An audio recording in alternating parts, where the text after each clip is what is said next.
I'm literally exhausted. And not just from life, but because I feel like Princess Peach never learns her lesson. Every single day, she's back at it again like, help me, Mario. Girl, can we not? Can I get a single day off from saving you? You're a whole royal princess with castles, guards, and an army of toads. Yet somehow you're always kidnapped by Bowser like it's your 9 to 5. I mean, seriously, Peach, it's 2025. Self-defense classes exist. You could have built a Bowser-proof castle by now. Anyway, speaking of people who refuse to take accountability, let's talk about Diddy and Roc Nation because unlike Princess Peach, these folks don't need saving. They need lawyers. So let's start with Diddy. His lawyers just won't stop talking. And honestly, it's kind of wild. According to his legal team, Diddy is apparently the victim of manipulative narratives and government persecution. Mark Garagos. Yes, that Mark Garagos, the celebrity lawyer who somehow finds himself in every major scandal, went on record saying Diddy didn't spread false stories about the so-called knife incident.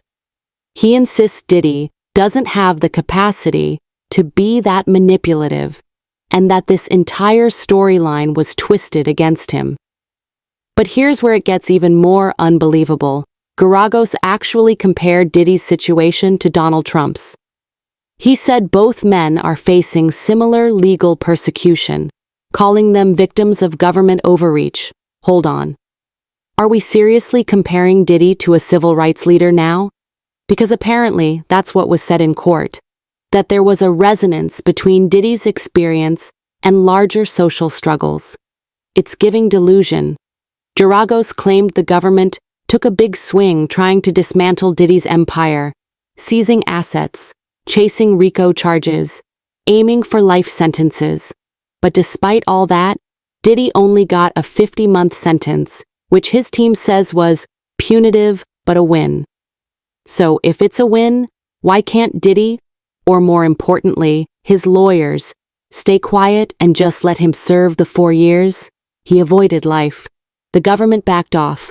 Bro, take the W, sit down, and stop turning your cell into a PR studio. Now let's talk about Judge Arun, because this man has officially checked out. He's done with the circus.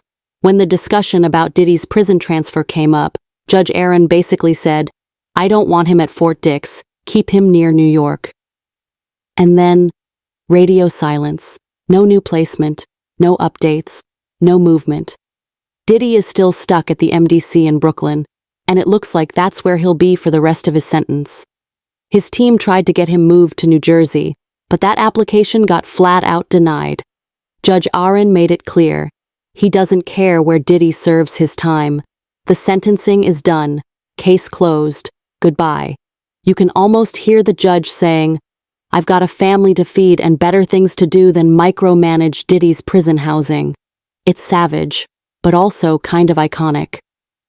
Now let's shift gears. Because while Diddy's legal saga keeps making noise, Roc Nation has its own firestorm brewing, and it might blow up even bigger. A new development just dropped in the Hadley versus Perez case. And yes, we're talking about Desiree Perez, CEO of Roc Nation. Here's the background. Desiree's daughter, Demora Hadley, has filed a civil rights lawsuit against her own mother.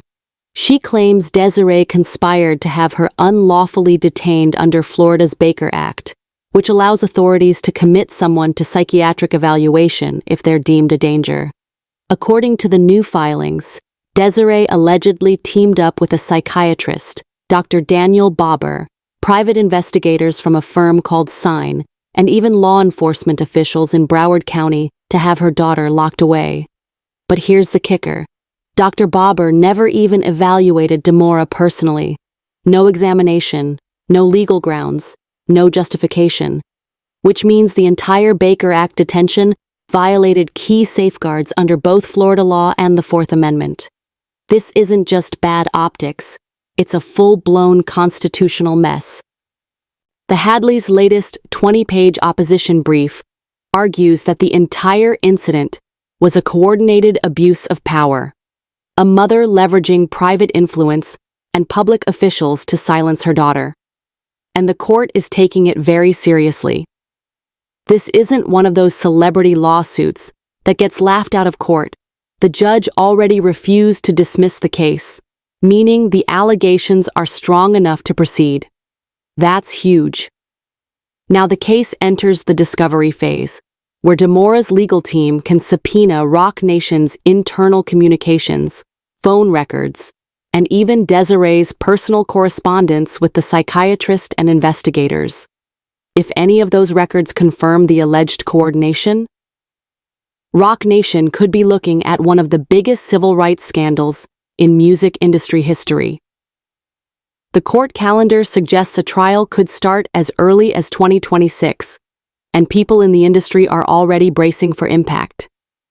Analysts are saying this lawsuit could expose the darker side of Roc Nation, not the public-facing Jay-Z empire, but the behind-the-scenes executive machine run by Desiree Perez. Perez was even given a Justice Award recently, and the timing couldn't be more ironic. While she's being celebrated publicly for social advocacy, court documents accuse her of violating her own daughter's civil rights. It's giving double life. And honestly, if she's capable of allegedly doing this to her own child, imagine what could have happened to outsiders she had no personal attachment to. The optics are terrible, and the court's decision to advance the case proves it's not just emotional speculation. There's substance here. When you zoom out, this isn't just about one celebrity scandal. It's about power abuse, celebrity influence, and the blurred lines between private enterprise and public authority. The court acknowledged that this case raises legitimate questions about how far entertainment executives can go to protect their image, control narratives, or silence individuals. And if discovery unearths what people think it might, Roc Nation could face a civil rights reckoning unlike anything we've seen in modern entertainment law. Desiree might have thought this would disappear quietly, but it's clearly not going anywhere. The federal judge advanced multiple claims, validated the evidence, and set this case apart from the typical celebrity family feud, violations, and federal misconduct. So yeah, it's not just celebrity gossip, it's a reflection of how fame and influence can twist justice. And as for Diddy, if this truly is the government versus the mogul, then his 4-year sentence might just be the calm before the next storm. And Princess Peach? Please, take a self-defense class. I'm tired. Anyway, guys, drop your thoughts below. Do you think Diddy's team will appeal again? Do you think Roc Nation can survive this 2026 trial? Hit that subscribe button, tap like, and let's keep this conversation going.